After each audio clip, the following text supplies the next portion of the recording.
Hello again. I'm Sage Wise. Last week, we covered how Earth went from a cosmic fireball to a planet with oceans and an identity crisis. This week, tools. Because the moment humans realized rocks weren't just for tripping over, everything changed. Sometimes my younger sister Nova insists that engineers invented progress. Correction, engineers just kept hitting things with sticks until progress happened. Today's story, the first tools, sharp stones and fire tricks. About 2.5 million years ago, early humans grabbed sharp stones. Why? To cut, smash, and sometimes just look intimidating. They made hand axes, the Swiss Army knife of the Stone Age, except it only had one blade and zero bottle openers. Stone tools meant survival, hunting, skinning, and occasionally bashing someone on the head. Science calls it technology. I call it rock therapy. Then came fire. Not discovered, really, stolen from nature. Lightning strikes, volcanic eruptions, humans just thought, what if we keep it? Fire was warmth, cooking, and free pest control, but also burns, smoke, and the occasional village barbecue gone wrong. Still, it was humanity's first big upgrade. Imagine discovering Wi Fi, but for warmth and food.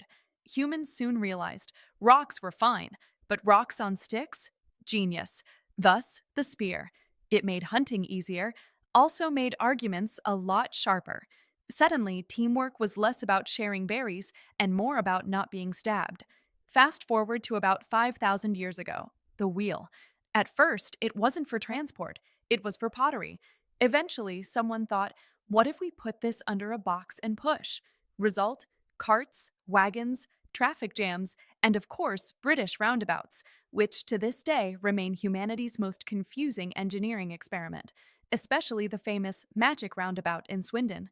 Next up, bows and arrows. Lightweight, fast, and perfect for turning lunch into dinner. It was Uber Eats for the Stone Age. Point, shoot, food arrives eventually. Unless you missed. Then you were the food. Stone was great, but then humans found copper, bronze, and iron. Suddenly, sharper weapons, tougher plows, shinier jewelry. The Bronze Age, when people realized technology could also accessorize. The Iron Age, when weapons stopped breaking and wars got longer. Thanks, progress. Tools didn't just help individuals, they built civilizations. Plows for farming, wheels for trade, weapons for neighborly disagreements. Without tools, there'd be no cities, no kingdoms, no overpriced coffee shops. Basically, no us. With tools, humans started creating art, carvings, cave paintings, jewelry. Once survival was sorted, imagination took over. Because what's the point of stabbing mammoths if you can't also paint them on a wall? So that's the story of the first tools. From rocks and fire to wheels and metal, humans shaped the world with whatever they could grab. Every tool was a step toward what we are today, a species that invents machines and then panics when we lose the charging cable. I'm Sage Wise. Next week, gravity. Spoiler, it's clingy, relentless, and the reason you drop your phone.